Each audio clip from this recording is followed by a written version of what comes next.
ரமலான் பெருநாள் super Saravana stores. உங்க கனவு கரியருக்கு ரைட் டெஸ்டினேஷன் தேடுறீங்களா? அதுக்கு நீங்க சூஸ் பண்ண வேண்டியது சேரன் குரூப் ஆஃப் இன்ஸ்டிடியூஷன்ஸ் தான். கோயம்புத்தூர்ல SMS arts and science and Cheran health science, காங்கேயம்ல Cheran arts, Cheran women's college, Cheran college of டெக்னாலஜின்னு எல்லாமே ஒரே ட்ரஸ்டட் இன்ஸ்டிடியூஷன்ல. Admissions open. கால் 7708441116. வணக்கம் நேயர்களே, நான் உங்கள் கார்த்திக். நம்முடைய சிறப்பு நேர்காணலில் மூத்த பத்திரிகையாளர் கோட்டீஸ்வரன் இணைந்திருக்கிறார். அவரிடம் விரிவாக பேசலாம். வணக்கம் சார். வணக்கம், நேயர்களுக்கு அன்பு வணக்கம். இப்போ விஜய் சைடில் கூட்டணி தொடர்பாக வதந்தி கலப்புனதை கடந்து இப்போ பிஜேபி அண்ட் ஏடிஎம்கே விஜய் வந்தால் ஒரு பெட்டர் அப்படிங்கிற ஒரு ஓப்பன் டோரில் தான் இருந்தாங்களா? அவங்க எல்லாருமே அதுக்கு ஒரு சிக்னல் கொடுத்த மாதிரியே இருந்தது அவங்க சைடு பேச்சுமே. சார், யாருமே உங்கள் கூட சேர்ந்துக்கிறேன் அப்படின்னா யாருமே வேணான்னு மாட்டாங்க. அடிப்படையில் நம்ம ரெண்டு பேரும் சேர்ந்து இப்போ ஒரு கடைக்கு போகலாம், சேர்ந்து ஒரு விஷயத்தை செய்யலாம் அப்படின்னா யாருமே வேணான்னு மாட்டாங்க. ஆனால் நீங்கள் தமாசுக்கு சொல்கிறீங்க, நேரத்தை விரயம் பண்ணுறீங்க, டைம் பாஸ் பண்ணுறீங்க அப்படின்னு தெரிஞ்சிச்சுன்னா சீரியஸானவங்க என்ன பண்ணுவாங்க? ஐயாப்பா நீ 234 தொகுதியில் தனியாகவே நின்றுக்க போயிட்டு வா அப்படின்ற அந்த மனநிலையில் தான் இருப்பாங்க. இவருக்கு என்னன்னா, யார் கதை சொன்னாலும் இவர் கேட்பார். ஒரு டைரக்டர், ஒரு ஆக்டர் என்ன பண்ணுவாங்க, யார் கதை சொன்னாலும் அந்த படத்தில் நடிக்கிறாங்களோ நடிக்கலையோ ஃபஸ்ட்டு கதையை கேட்பாங்க. அது மாதிரி இவருக்கு அந்த கதை கேட்குற பழக்கம் இன்னும் போகல. யார் ஒரு கட்சிக்காரங்களோ ஒரு மீடியேட்டர் போய் கேட்டாலும் கதை கேட்குறான், சொல்லுங்கள். ஓ, இந்த கதையில் எனக்கு இந்த கதாபாத்திரமா நல்லா இருக்குது, துணை முதல்வர் மறுக்கா சொல்லுங்கள், இது என்ன கதை, நான் இப்போ சொல்கிற பாருங்க கதை, நீங்கள் முதலமைச்சர், இந்த கதை அதை விட நல்லா இருக்குது, மறுக்கா சொல்லுங்கள். அப்புறம் இன்னொருத்தர் வருவார், சார் இந்த கதையில் உங்களுக்கு 3 சாய்ஸ் சார், நீங்கள் முதலமைச்சராக ஆகலாம், துணை முதலமைச்சராக ஆகலாம், எதிர்கட்சி தலைவராக ஆகலாம், இந்த கதை அதை விட நல்லா இருக்கே. இப்படி கதை கேட்டுக்கிட்டே கூட்டணியை முடிவு பண்ணாமல், கூட்டணிக்கு யாரையும் சேர்க்காமல், வேட்பாளரை அறிவிக்காமல், இல்லை ஒரு நிலைப்பாடே எடுக்காமல் அரசியலில் அவர் பண்ணிட்டு இருக்காரு. சார், மக்களை போய் சந்திக்கிறதுல என்ன பிரச்சனை அவருக்கு? சரி, இப்போ தேர்தல் ஆணையம் அறிவிச்சிட்டாங்க. இன்றைக்கி அந்தந்த மாவட்ட தலைநகரில் தாவேக சார்பாக பெரம்பலூர் மாவட்ட கலெக்டர்கிட்ட மனு, கரூர் மாவட்ட கலெக்டர்கிட்ட மனு, சென்னை கலெக்டர்கிட்டோ இல்லை சென்னை கார்ப்பரேஷன் கமிஷனர்கிட்டயோ மனு. இப்போ நகரங்கள் பார்த்திங்கன்னா கார்ப்பரேஷன் கமிஷனர் எலெக்ஷன் அத்தாரிட்டி, மாவட்ட தேர்தல் அதிகாரி. இதே கிராமம் சார்ந்த பகுதி பார்த்திங்கன்னா கலெக்டர் தான் மாவட்ட தேர்தல் அதிகாரி. ஒரு சில இடத்துல கமிஷனர் வருவாங்க. கமிஷனர் போலீஸ் கமிஷனர் இல்லை, கார்பரேஷன் கமிஷனர். இது எதுக்கு நம்ம சொல்கிறோன்னா, தாவிக்க தொண்டர்களை பார்த்தாங்கன்னா அவங்களுக்கு புரியணுன்றதுக்கோசரம் சொல்கிறோம். அப்போது இங்கெல்லாம் போய் மனு கொடுத்து, இத்தனாம் தேதி கூட்டம், இத்தனாம் தேதி எங்களுக்கு இவ்வளோ வண்டி பர்மிஷன் வேணும், நாங்கள் வேட்புமனு தாக்கலுக்கு இந்த வாகனம்லாம் பயன்படுத்த போகிறோம்லாம் ரெடி பண்ணணும். இவ்வளோ வேலை இருக்குது, பேப்பர் ஒர்க்கு. அவங்க என்ன நினைக்கிறாங்கன்னா, விஜய் நான் சொல்லிட்டா அவள் தான் நம்ம வேட்பாளர், அதுக்கப்புறம் அப்படியே போய் ஜனங்களை பார்த்து கேட்க அப்படி நினச்சிட்டு இருக்காங்க. அதுக்கு பின்னாடி எவ்வளோ பேப்பர் ஒர்க் இருக்குது. இனிமேல் டிஎம்கே மேலேயும் பழி போட முடியாத, அனுமதி கொடுக்கலன்ட்டு போடுவாங்க. தேர்தல் ஆணையம் பாஜகவோட கூப்பிட்டு, நாங்கள் கூட்டணிக்கு கூப்பிட்டாங்க, நாங்கள் போகல, அதனால எங்களை இப்படி பண்ணுறாங்க. சார், ஒன்று உண்மை, அவங்க வெளியில் மக்களை பார்க்க மாட்டாங்க. மக்கள் பிரச்சனையே தெருவாவோ கிராமமாவோ போய் புரிஞ்சு அறிஞ்சு பேச மாட்டாங்க.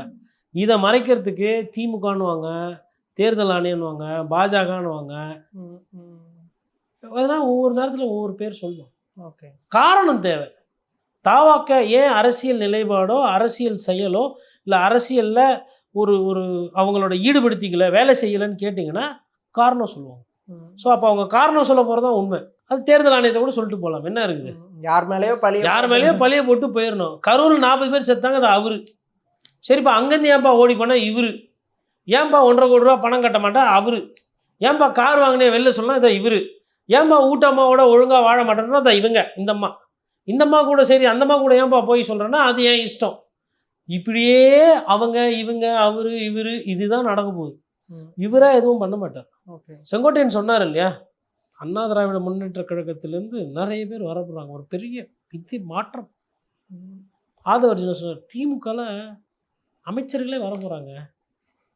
அசோகாவுக்கு ஓரளவுக்கு அரசியல் புரியும், ஏன்னா பத்திரிகையாளராக சகோதரி இவங்களெல்லாம் பார்க்குறாங்கல்ல, தங்கச்சிக்கு தெரிஞ்சு போச்சு. What are you saying? Seriously? Yes, கான்ஃபிடென்ட்டாக இருங்க. பிளாஸ்ட் இதுதான் பண்ணல. அது யாரும் அந்த மாதிரி தெரில, வரா மாதிரி சமிக்கையும் இல்லை. அப்போது சும்மா அவங்க கட்சி நீரோட்டமாக காட்டிக்கிறதுக்கும், நீங்கள் ஒரு பேசுபொருளாக இருக்கிறதுக்கும், தொண்டர்களையும் பொதுமக்களையும் மூளை செலவை செய்கிற வேலையை தானே நீங்கள் பண்ணுறீங்க. களத்துக்கே போகாமல், களத்துக்கு போகிற எண்ணமும் இல்லை, ஆனால் மூளை செலவை. விஜய் வந்துடுவார், விஜய் வென்றுவார், விஜய் உட்காந்துருவார், இதையே தான் பண்ணிகிட்டு இருக்கோம் பொழுது. இதனால் களத்துக்கு போய் வேலை செய்கிற கட்சிகளுக்கு அந்த ஊடக வெளிச்சம் கிடைக்கல. இதனால் அதிகமாக பாதிக்கப்படுறது அதிமுக. திமுக ஆட்சியில் இருந்தது, நிறைய விளம்பரம்லாம் கொடுத்தாங்க, பண்ண முடிஞ்சது. அதிமுக ஆட்சியில் இல்லை. அப்போ அதிமுக கிடைக்க வேண்டிய ஊடக வெளிச்சத்தையும் அதிமுக கிடைக்க வேண்டிய பேசுபொருளையும் அறுவடை செய்தது விஜய். விஜய்க்கு கிடைக்க வேண்டிய அந்த வாக்குகளோ எதுவோ அதை வந்து அதிமுக அறுவடை செய்யும். இவர் சொல்கிறார்ல, நான் தான் மாற்று திமுகக்குன்னு, களத்தில் யார் மாற்றோ அவங்களுக்கு தான் ஓட்டு வரும். அந்த விஷயத்தில் it's a contest between DMK and ADMK. Vijay அண்ணா ஒன்று சொல்கிறாரு, ரெண்டு பேருக்கு நடுவில் தான் போட்டி. ஒன்று திமுக, ஒன்று தாவேகா. நம்ம கிட்டத்தட்ட நானே ஒரு 50 பேட்டியில் இதை சொல்லியிருப்பேன். 2 பேருக்குள்ளே தான் போட்டி. ஒன்று திமுக, ஒன்று அதிமுக.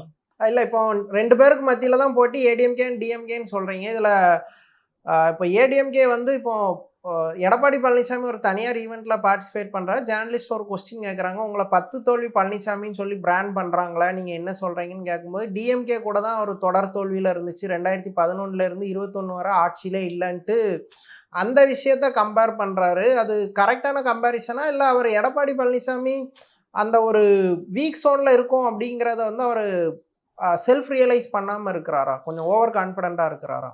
அவர் தோத்தது உண்மை, அது ஃபேக்ட். பாராளுமன்ற தேர்தல் தோத்தார், உள்ளாட்சி தேர்தல் தோத்தார், சட்டமன்ற தேர்தல் தோத்தார்.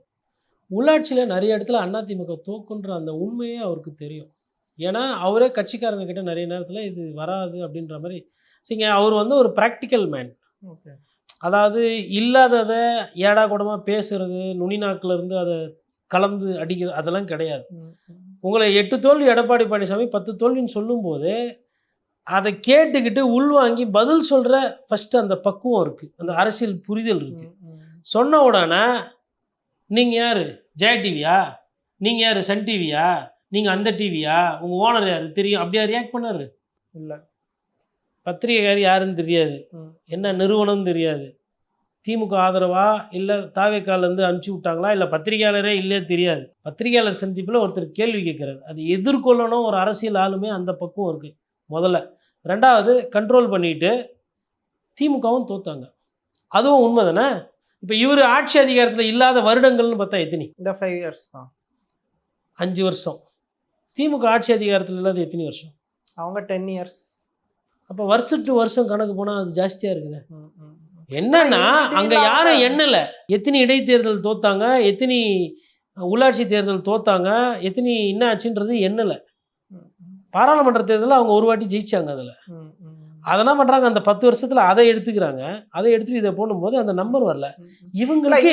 2016 வந்து டிஎம்கே ஒரு நல்ல ஹிட்டு தானே, வெற்றி தானே இருந்துச்சு. ஸோ ஏன்னா 2011 வந்து அவங்க வந்து எதிர்கட்சியாகவே இல்லாமல் டிஎம்டிகே 2வது வந்தது. ஸோ இந்த இதில் அவங்க வந்து நாங்கள் தான் எதிர்கட்சி. அதாவது டிஎம்கேக்கு வந்து எதிர்கட்சி தலைவர் அந்தஸ்து போகிறதுன்றதே மோசம் இல்லை. இன்னைக்கு பயங்கர ஸ்ட்ராங்காக இருக்குன்னு பேசக்கூடிய பத்திரிகையாளர்களே அந்த கேள்வியை பேசுகிறதே கிடையாது. எதிர்கட்சி தலைவர் அந்தஸ்து கூட இல்லாமல் வந்து திமுக போனதும் நடந்திருக்குல்ல இந்த ஊரில், அதை பேசுறது கிடையாது சார். இதே மாதிரி அந்த கேள்வியை நீங்கள் இன்னொன்று கேட்டீங்க, அவர் ஓவர் கான்ஃபிடென்ட்டாக இருக்கார். எனக்கும் அந்த சந்தேகம் இருக்குது. யாருன்னா கூட்டணிக்கு வரோன்னா, இல்லை எங்கள் கட்சிக்காரங்க இருக்காங்க, எங்கள் கட்சி இருக்குது, நாங்களே வேட்பாளர் போட்டு நாங்களே நின்றுக்கிறோம். சிறிய கட்சிகள் ஒரு சிலதெல்லாம் அதிருப்தியில் இருக்கிற மாதிரி இப்போ தகவல் வருதுங்க, தாவேகா உட்பட. அதாவது தமிழக வாழ்வுரிமை கட்சி. ஏன்னா டிவிகேவை எலெக்ஷனில் சேர்த்துக்கிற மாதிரி யாரும் இல்லை. விஜய் தலைமையில் இருக்கிற டிவிகேக்கு என்ட்ரி இல்லை. உப்புக்கு சப்பானியா வச்சிருக்காங்க. இவர் அண்ணன் வேல்முருகன் தலைமையில் இருக்கிற டிவிகேக்கு தான் என்ட்ரி இருக்குது. ஓகேங்களா?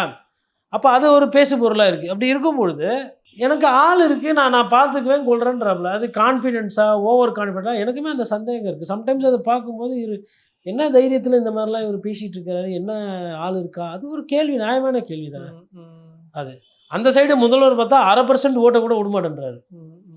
இன்றைக்கி வந்து மாவட்ட சட்டம் தொலைச்சிருவேன், பிச்சிருவேன், பார்த்துக்கங்க, தோத்திங்க அவ்வளோதான், கைக்கு குத்தேன், நான் விசில் அந்த சின்னத்துக்கு கொடுத்தேன், அதெல்லாம் சொல்லக்கூடாது. வின்னிங் தான் முக்கியம். இந்த சீனியர் ஜூனியர்லாம் சொல்ல மாட்டேன். அப்போ அவங்க என்ன பண்ணுவாங்கன்னா, இப்படி சரி சீனியர் ஜூனியர், இந்த ஸ்கூல்லலாம் வாத்தியார் ஒன்று சொன்னால் ஸ்டூடெண்ட் ஒன்று, சரி சீனியர்லாம் இல்லைன்றீங்களா, செந்தில் பாலாஜி சீனியரா ஜூனியரா கேட்பாங்களா இல்லையா? சரி ஓபிஎஸ் சீனியரா ஜூனியரா, சீனியாரிட்டி பிரகாரம் தான் நடக்குதுன்னா அப்போ கம்ப ராமகிருஷ்ணன் எப்பயும் அங்கே அமைச்சராக இருக்கணும்ல, ஏன் ஆகல? அதெல்லாம் அந்த நேரத்தில் அப்படி சொல்கிறது, அதாச்சும் அட்லீஸ்ட் அந்த கட்சியில் பண்ணுறாங்க. தாவேகெல்லாம் ஒன்றுமே கிடையாது. அதிமுக பொறுத்தவரை என்னென்னா, இது பெரிய கட்சி, இது வந்து மக்கள் வந்து இதை வந்து பார்ப்பாங்க, இதுக்கு ஓட்டு போடுவாங்கன்னு அவர் எடப்பாடி பழனிசாமி நம்புகிறார். ஓகே. நான் வந்து நடிகர், நான் வந்து பெரிய பலசாலி அப்படிலாம் இல்லை. இந்த கட்சிக்கு ரெட்டலைக்கு ஓட்டு எங்க போடுவாங்க. கட்சிக்கு ஒரு கட்டமைப்பு இருக்கு, எங்க சின்னத்துக்கு ஒரு கரிஷ்மா இருக்கு. அதனால இப்போ அதாவது இப்போ எந்த லெவலில் வந்திருக்குன்னா அதிமுக ஒரு கம்யூனிஸ்ட் கட்சினா அவங்க ஒரு நம்பிக்கை இருக்கும் இல்லையா, எங்கள் கட்சிக்குன்னு ஒரு கட்டமைப்பு இருப்போம், நாங்கள் ஓட்டு வாங்குவோம், நாங்கள் பண்ணுவோன்னு. அந்த நிலைமைக்கு வந்திருக்கு அதிமுக. ஒரு பெரிய பிரம்மாண்ட தலைவர், ஒரு பெரிய பேச்சாற்றல், அம்மையார் ஜெயலலிதா மாதிரி ஒரு வசீகரம், இல்லை எம்ஜிஆர் மாதிரி ஒரு பெரிய கரிஸ்மேட்டிக் லீடரு, எங்கள் கட்சிக்குன்னு ஒரு கட்டமைப்பு இருக்குது. இது பொதுமக்களுக்கு நாங்கள் முக்கியத்துவம், அதாவது எங்கள் கட்சியில் யார் வேணால் பெரிய ஆள் ஆகலாம், யார் வேணால் அமைச்சர் ஆகலாம், யார் வேணால், அப்படி ஒரு சிந்தனையில் அந்த கட்சியை அவர் எடுத்துன்னு போகிறார். அது கான்ஃபிடென்ட்டாக, ஓவர் கான்ஃபிடென்ட்டாக, கண்டிப்பாக அந்த கேள்வி இருக்குது. அது நியாயமான கேள்வி. அதீத நம்பிக்கையில் இருக்கிறாரா இவர் தெரில, ரிசல்ட் தான் தெரியும். ஓகே. இப்போ பிஜேபி அண்ட் ஆனால் என்ன பண்ணுறோம் ஏது பண்ணுறோன்ற அந்த தெளிவு 100% இருக்குது. Very clarity. ஓகே. எதை வச்சு நம்ம இந்த கிளாரிட்டின்னு சொல்கிறோன்னா, அதிமுகவுக்கு யாருமே வரல அப்படின்னு போகும்போது அன்புமணி ராமதாஸ் என்ட்ரி பிரச்சனை இருக்குது. யாருக்கும் பிரச்சனை இருக்குது. அப்பாவுக்கும் மகனுக்கும், பெரியவருக்கும் சின்னவருக்கும் இருக்கும். நம்ம பெரியவர் கூட போனோமா சின்னவர் கூட போனோமான்ற அந்த கிளாரிட்டி. ரைட்டு. அமமுகவுக்கும் நமக்கும் பஞ்சாயத்து இருக்குது. ஓபிஎஸ்ஸை சேர்த்துக்கணுன்றாங்க, சசிகலா இருக்கணுன்றாங்க. இதில் இந்த 3 பேருமே இருக்கிறாங்க. இந்த 3 பேரில் யாரோட நம்ம சேரணும்? டிடிவி தினகரனோட தான் நம்ம போகணும். அப்போ பாஜக அந்த விஷயத்தை கையாளுதுன்னா அதில் விட்டு கொடுக்கணும். அவங்க டிடிவி தினகரனை பார்த்துக்கோ, நம்ம கூட சேரணும். மேடையில் பார்த்தா பழகிறது கொள்வது பழகிட்டாங்க. கிட்டத்தட்ட பத்திரிகையாளர் சந்திப்பில் டிடிவி தினகரன் யாருன்னா தொலைவில் வந்து பார்த்தா அது ஏதோ வந்து அண்ணன் தம்பி மாரி தான் உக்காந்துக்கிறாங்க 2 பேரும். ரொம்ப மெர்ஜராக தான் இருக்கிறாங்க. அப்போது அது கிளாரிட்டி, தெளிவு. தாவேக்கா அவங்க கூட வருமானா இல்லை, அது நீங்கள் தான் சொல்கிறீங்க, எனக்கு தெரியல. ஒத்தை கருத்து இருக்கிறவங்க எல்லாம் சேர்ந்தா அது நல்லது தானே, அது தெரியல, அப்படி கூட போகலாம். இல்லைங்க, அப்படி ஒன்று நடக்கலை, இல்லாத செய்தியே சொல்லாதீங்க, எனக்கு தெரிஞ்சு இல்லை. இவர் யார்? எனக்குன்றது யார்? அங்கே அதிமுகவோட பொதுச் செயலாளர், அதிமுகவோட முன்னாள் முதலமைச்சர், அதிமுகவோட முதலமைச்சர் வேட்பாளர். அவர் சொல்கிறார் எனக்கு தெரிஞ்சு இல்லை. எனக்கு தெரியாமல் யாருன்னா எதனா பண்ணாங்கன்னா இல்லை, ஆனால் எனக்கு தெரிஞ்சு என் கட்சி சார்பாக இல்லை. அந்த நிலைப்பாடு அதுதான் கிளாரிட்டி. இதை செய்யணும், இதை செய்யக்கூடாது, அது வெற்றி தோல்வின்றது அப்புறம். ஓபிஎஸ் என்னைக்குன்னா ஒரு முடிவு எடுத்தாரா? ஓபிஎஸ்ஸையும் நீங்கள் விஜய் சாரையும் சேர்த்திங்கன்னா முடிவே எடுக்க மாட்டாங்க. இழுத்துக்கிட்டே காலத்தை இழுத்துக்கிட்டு. இந்த ஸ்கூல் பசங்களாம் ரப்பர் குத்திங்கன்னா இந்த ரப்பரை கடிப்பாங்க, அப்புறம் தேய்ப்பாங்க, அப்புறம் ரப்பரை பிப்பாங்க. ஒரு ரப்பரை 2ஆக பிச்சுட்டு 2 ரப்பர் அப்படின்வாங்க. அப்புறம் அவன் ஃப்ரெண்டுக்கிட்ட கொடுத்தா அதை பிச்சுட்டு 4 ரப்பர் அப்படின்பான். அது ஒரு கட்சி, ஒரு இயக்கம்னா அதை வச்சு என்ன பண்ணணும், அது எப்படி செயலாக்கம் பண்ணணும், அதை எப்படி எடுத்துகிட்டு போகணும். ஒரு 4 பேச்சாளர் 10 எங்க தேர்தல் நேரத்தில் சொந்த கட்சி பேச்சாளர்களை போய் விவாதத்துக்கு போகாத, பத்திரிகையாளரை சந்திக்காத, நீ யாருக்கிட்டையும் பேசாதன்னா என்னங்க குரங்கு பொம்மையா அவங்க இப்படி இப்படி இப்படி வச்சுக்கிறதுக்கு? விஜய் சாரை விட நல்லா பேசக்கூடியவங்க இருக்கிறாங்க. அதாவதுங்க சொந்த தொண்டர்களை ஆசை காட்டி மோசம் செய்கிற மாதிரி ஒரு விஷயம் இருக்கவே கூடாது. இன்னைக்கு தாவேக்கா தொண்டர்கள் வந்து கஷ்டத்தில் இருக்கிறாங்க. வீட்டிலலாம் அவங்களால முட்டு கொடுக்க முடியல. அம்மா அப்பா கேட்குற கேள்விக்கெல்லாம் முன்னாடி ஒரு காலத்தில் பேசிகிட்டு இருந்தேன். இது நான் சொல்கிறது வந்து தாவேக்கா ஃபேன். இப்போ நம்மளும் போகும்போது நிறைய பேர் பார்க்குறாங்க, பழகினவங்க இருக்கிறாங்க. ஃப்ரெண்ட்ஸு சர்க்கிளில் விஜய் சாருக்கு தான் இந்த வாட்டி ஓட்டு போட போகிறாங்க, அதில் மாற்றுக்கிறது கிடையாது. ஆனால் விஜய் சார் ஒன்று சொன்னார் தெரியுமா? மைடியர் வாரியர்ஸ், மைடியர் நண்பா நண்பி, வீட்டில் அம்மா அக்கா தங்கச்சிக்கிட்டெல்லாம் சொல்லுங்க, பாட்டிக்கிட்ட தாத்தா கிட்டலாம் பேசுங்க, அப்பா அம்மா கிட்ட கன்வின்ஸ்லாம் பண்ண முடியாது. அவங்க கரண்டியோடு இருக்கிறாங்க. கரண்டி அப்பா கிட்ட போனால் அப்பா கோவக்காரர் இருந்தால் இன்னும் மோசமாக போயிடும். ஃபஸ்ட்டு இவரை நல்ல அரசியல் பண்ண சொல்லுங்கள். ஒருத்தர் நல்ல அரசியல் பண்ணால் தானே சார் நீங்கள் ரெக்கமெண்ட் பண்ணுவீங்க. போய் பேச ஒரு பாயிண்ட் இருக்கு. இப்போ நான் வந்து ஒரு மோதிரம் இல்லை ஒரு வாட்ச் வாங்குகிறேன், இல்லை ஒரு கண்ணாடி வாங்குகிறேன். அந்த கடையில் அந்த பொருள் நல்லா இருந்தால் தானே நான் இன்னொருத்தர் சொல்லுவேன், ரெக்கமெண்ட் பண்ண முடியும். ஒரு பொருள் நல்லா தரமாக இருக்குது, நல்லா அரசியல் பேசுகிறாருப்பா, நல்லா அரசியல் பண்ணுறாருப்பா, மக்களை போய் பார்க்குறாருப்பா, மக்களோட இருக்கிறாருப்பா. ஸ்பெஷல் ஃப்ளைட் இல்லை, வெறும் நடிகராக இருக்கும்போது ஸ்பெஷல் ஃப்ளைட்டில் போகிறவர் நாளைக்கு முதலமைச்சர் ஆனால் பொது விமானத்தில் போவார்னு சொல்ல முடியுமா? யாருக்கு டஃப் கொடுப்பாரு? ட்ரம்ப்புக்கும் மோடிஜிக்கும் டஃப் கொடுப்பாரு. ஐ எம் சீஃப் மினிஸ்டர் யார், where is my private jet sir, நம்ம கவர்மெண்ட் செலவில் நம்மளே ஜெட்டு, அரசாங்கமே ஜெட்டு வாங்கி போகலாம் sir. Oh is it okay, no problem. இப்படி தானே போவார் இவர். இப்போது நடிகராக இருக்கும்போது தனி விமானத்தில் போகிறாரு, தனியார் விடுதியில் தங்குறாரு, வாழ்க்கையை தனியாக வச்சுக்கிறவர். அப்பாவை சேர்க்கலை, அம்மாவை சேர்க்கலை, சொந்த குடும்பத்தை சேர்க்கலை, கட்சிக்காரங்களும் சேர்த்துக்குவார், முதலமைச்சர் ஆகிட்டா. ஏன்னா புனித கோட்டையில் யார் போனாலும் வாங்க வாங்க, நான் விஜய் நான் ஃபேனு, நாங்களாம் யார் தெரியுமா, எங்கள் உழைப்பில் தான் அவர் முதலமைச்சர்னா உங்களுக்கு தான் வெயிட்டிங்கு விஜயண்ணா அப்படின்னா இன்டர்காமில் ஃபோன் பண்ணி, சார் டிவிகேவோட ரொம்ப நாளாக கஷ்டப்பட்டு ரொம்ப உழைச்சாங்களாம், இவங்களாலேயே 50-60 ஓட்டு வாங்கி கொடுத்துக்குறாங்க, அதனால் விஜயண்ணாவை பார்க்கணுன்னு வந்திருக்கனால முதலமைச்சர் ஃப்ரீயாக தான் இருக்கார், அவங்கெல்லாம் ரொம்ப முக்கியமானவங்க, அவங்கள உடனே அனுப்புங்க உள்ள. நான் பேசுகிறது யதார்த்தம். வண்டி வேகமாக போகும்போது ஒரு பொண்ணு நிற்கிது, இல்லை ஒரு ஆள் நிற்கிறாங்க, டாட்டா காட்டும்போது இவரும் டாட்டா காட்டினாராம். அதை போட்டு என்ன மனசு சார் அந்த மனசு, எது டாட்டா காட்டினது சொல்லாத தொண்டனுக்கு வீட்டுக்கு போய் கழுத்தில் அந்த செயினை போட்ட எம்ஜிஆருங்க வெள்ளத்தில் பாதிப்பானப்போ முதலமைச்சர் அந்த பக்கமாக போகும்போது அங்கே தண்ணி தேங்குதுன்னு ஒன்று ரேஷன் கடைக்கு சொல்லாமல் போய் பூட்டின ரேஷன் பூட்டை உடைச்சி, அதாவது சாவி தேடுறாங்க கிடைக்கல, அங்கே இருக்கிறவங்க பூட்டை உடைச்சி உள்ளகிற நெல் மூட்டையை வயசு ஜாஸ்தி தூக்கி அரிசி மூட்டையை தூக்கி கொடுத்த ஃபோட்டோஸ்லாம் இருக்குது. சேத்துல எம்ஜிஆர் அவர்கள் நடந்து போகிற மாதிரி புகைப்படங்கள் இருக்குது. தொண்டர்கள் வந்து இந்த வயசானவங்க சொக்காலாம் சரி இருக்காது, கசங்கன முகம் கசங்கன சொக்கா அப்படி கட்டி பிடிச்சிருப்பாங்க. இவர் ஒரு போட்டோக்காக கூட ஒரு காமன் பீப்புள் எதுக்கு அழுகு ஓட்டிக்கோ எஸ்யூஸ்மி உச்சகட்ட நடிகரப்போ அதெல்லாம் பண்ண சொல்கிறீங்க. எம்ஜிஆர் அவர் வந்து ஃபஸ்ட்டு நடிகராக இருந்தார், அப்புறம் அரசியல்வாதியாக மாறினார், அதனால பண்ணார். நான் எப்பயுமே நடிச்சிக்கின்னு தான் இருப்பேன். இப்போ என்ன பண்ணுறாருன்னா இப்போ அரசியலில் நடிக்கிறார். அவருக்கு சார் அவருக்கு என்ன இழப்பு, இப்போ இந்த தேர்தலில் தோத்துட்டா அவருக்கு என்ன இழப்பு, ஒன்றும் கிடையாது. அவருக்கு தேவை நிறைய இருக்குது, இழக்கிறதுக்கு ஒன்றும் இல்லை. தொண்டர்களுக்கு கட்சிக்காரங்களுக்கு அப்படி இல்லை. சீட்டு வாங்கி நிற்கிறவங்களுக்கு ஒன்றும் இல்லை. உதாரணத்துக்கு ஒரு 40 லட்சம் 50 லட்சம்லாம் அசால்ட்டாக செலவாகும். 50 லட்சத்தை தூக்கி பேங்க்கில் போட்டு உக்காந்துருந்தீங்கன்னா ஸ்டேட் பேங்க்கில் அது பாட்டிலும் வட்டி வரும். உழைக்க வேணாம், ஒன்றும் பண்ண வேணாம். இல்லை 50 லட்சத்தை நல்ல ஸ்டாக்கில் போட்டிங்கன்னா 7 வருஷம் கழிச்சு கண்டிப்பாக அது 1 கோடி இல்லை 1.5 கோடி ஆகுறது உறுதி. நீங்கள் நல்ல ஸ்டாக்கில் போட்டிங்கன்னா உறுதி.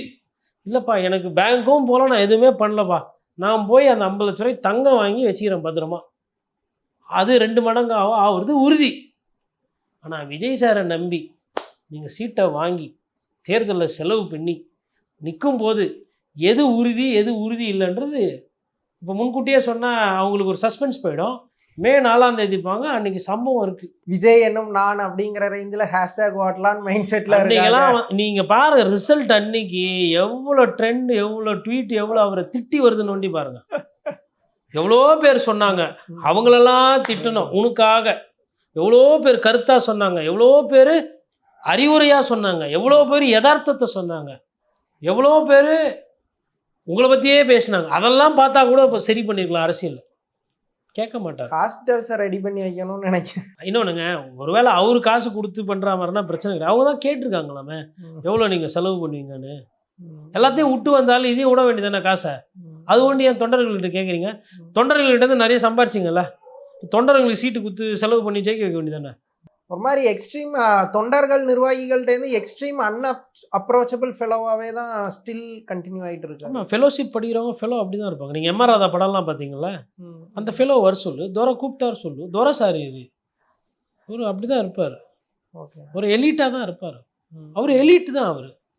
சார் ஐயா எஸ்.ஏ. சந்திரசேகர் வந்து ஒரு நல்ல டைரக்டரு, வெற்றி படங்களை கொடுத்தவர், அவரோட மகன். ஆனால் இவர் உழைச்சி கஷ்டப்பட்டு தான் மேலே வர்றார். யார்? விஜய் சார். நல்லா டான்ஸ் ஆடுவார், கஷ்டப்பட்டு பயிற்சி எடுத்தெல்லாம் அவர் துறையில் அவர் கஷ்டப்பட்டார். அதே கஷ்டத்தை அவர் இன்றைக்கி அரசியலில் பண்ணுறாருன்னு யாருன்னா சொல்லட்டும். நான் அப்போ நான் பேசின கருத்தில் நான் வாங்கிக்கிறேன்.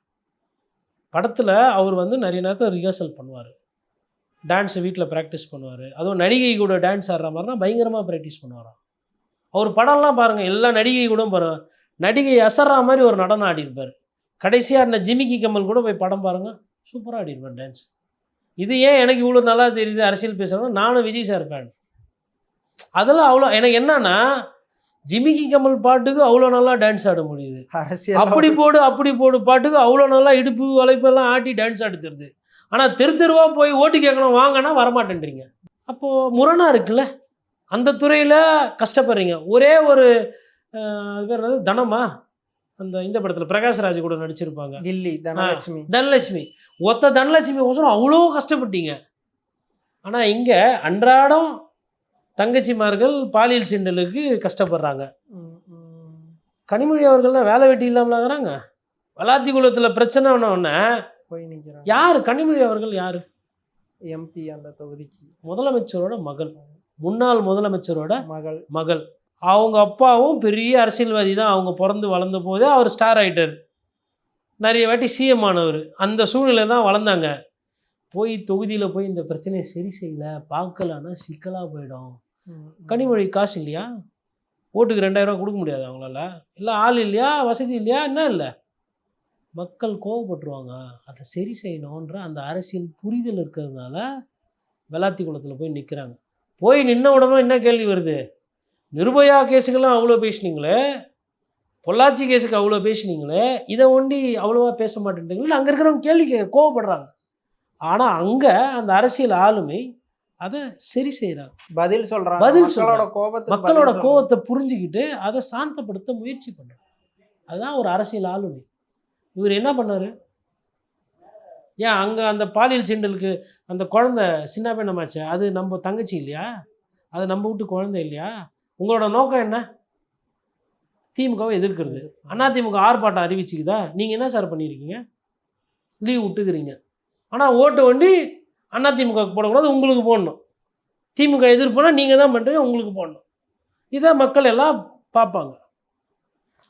அவருக்கு நினைக்கிறாங்க படத்தில் நல்லவராக நடிச்சிருக்கோம், அதனாலே வெறுமனே ஸ்க்ரீன் இமேஜுக்கு மட்டுமே ஓட்டு விழுந்துரும் நம்பி அவ்வளோதான் அது பண்ணுறேன். மானிட்டைசேஷன் கேட்டிங்க, 18% ஜிஎஸ்டி, அதுக்கப்புறமா வந்து உங்களுக்கு தொழிலாளி பிரச்சனை, சாம்சங் தொழிலாளி பிரச்சனை, பரந்தூர் பிரச்சனை, மேல்மா பிரச்சனை, உங்களுக்கு சட்டம் ஒழுங்கு பிரச்சனை, டெய்லி ஒரு நிர்பயாவா அப்படின்ற அந்த பாலியல் சீண்டல் பிரச்சனை, உங்களுக்கு மாநில சுயாட்சி சம்பந்தமான பிரச்சனை, டேம் செக்யூரிட்டி பில்லு, அதுக்கப்புறம் இந்த கரண்ட்டு பிரச்சனைகள், இந்த யூனிட்டு மாதத்துக்கு, இதெல்லாம் கேட்டிங்கன்னா ஒரு 20 மார்க் கட்டுரை மாதிரி எழுதிடுவார் விஜய் சார். நீங்கள் போய் கேட்டிங்கன்னா போதும்.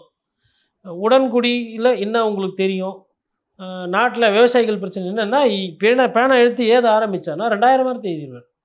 விவசாயிகள் பிரச்சனை அப்படின்னீங்கன்னாவே போதும். விஜய் சார் எழுத ஆரம்பித்தார்னா விவசாயிகள் நாட்டின் உயிர் கண் அப்படி இப்படிலாம் முதல்ல எழுதிட்டு போயினே இருப்பார். அவ்வளோ நாணம். நீங்களும் நான் ஒரு பேட்டியில் அவர் ஏன் பேட்டி கொடுக்க மாட்டேன்றான்னு நினைக்கிறீங்க? அவர் அறிவுக்கு இந்த பேட்டி பத்தாதுன்னா. இப்போ சொன்னீங்க பாரு, இப்போ என்னால் எவ்வளோ நேரம் பேச முடியும் உங்ககிட்ட? நீங்கள் எவ்வளோ கேள்வி கேட்டாலும் 30 நிமிஷம் இல்லை ஒரு 50 நிமிஷம் பேச முடியும், அவ்வளோதான். எனக்கு நான் அதுக்கு படிக்கணும், 4 பேர்கிட்ட கேட்கணும், தகவல் தெரிஞ்சுக்கணும், கடைசியாக என்ன நடந்தது, முன்னாடி பேசினது திருப்பி பேசக்கூடாது, இவ்வளோ இருக்குது. இப்போ நமக்கு வந்து இவ்வளோ தான் நாணம், அதனால் நம்ம அவ்வளோ பேசுகிறோம். அவருக்கு நாணம் இவ்வளோ, அதனால் அவர் பேட்டி கொடுக்குறது. ஏன்னா டீகோட் பண்ணணும் என்னன்னா, நான் அப்படி தான் புரிஞ்சுக்கிறேன். ஒரு பெரிய திமிங்களை தூக்கின்னு வந்து தொட்டிக்குள்ளே போட முடியாதுல்ல. கிட்ட போய் பார்த்தாப்பா இது திமிங்கலமே இல்லைப்பா, இது வந்து ஏதோ தாவின்னு போகிற மாதிரி தவக்கலை மாதிரி இருக்குதுப்பா, தவளை தன் வாயால் கெடுன்ற மாதிரி, நுனியும் தன் வாயால் கெடுன்ற மாதிரி சும்மா இருந்த சூப்பர் ஸ்டாரை போய் பராண்டி வச்சுட்டு இருக்கிறாங்க. அதனால் அதை தவக்கலை திமிங்கலோன்ட்டா இப்போ என்ன சொல்லுங்க அப்படின்னா, திமிங்கலம் அப்படின்னு போகும்போது அப்புறம் பக்கத்தில் இருந்தால் திமிங்கலம் காலில் இப்போ தான் அந்த பருத்தி மூட்டையில் இருந்த இந்த தூக்கி அங்கே வச்சேன், அங்கேருந்து தூக்கி இங்கே வச்சேன், இப்படியே அவங்களுக்குள்ளேயே பேசி அவங்களுக்குள்ளே டெய்லி ட்வீட்டு போட்டு, காலைல வந்து கூட்டணி இருக்குதுன்னு 4 பேர் ட்வீட்டு போடுவாங்க, சாயந்தரமாக கூட்டணி இல்லைன்னு 4 பேர் ட்வீட் போடுவாங்க. அப்புறமா வெளியில் வந்து இப்படி கை காட்டிட்டு போயிடுவார். அப்புறம் 15 நாளைக்கு ஒரு வாட்டி வந்து பஞ்சு டயலாக் கொடுப்பாரு. அவ்வளோதான். ஓகே சார், தமிழ்நாடு அரசியல் குறித்து பல விஷயங்களை விரிவாக பேசுனீங்க, ரொம்ப நன்றி. நன்றி.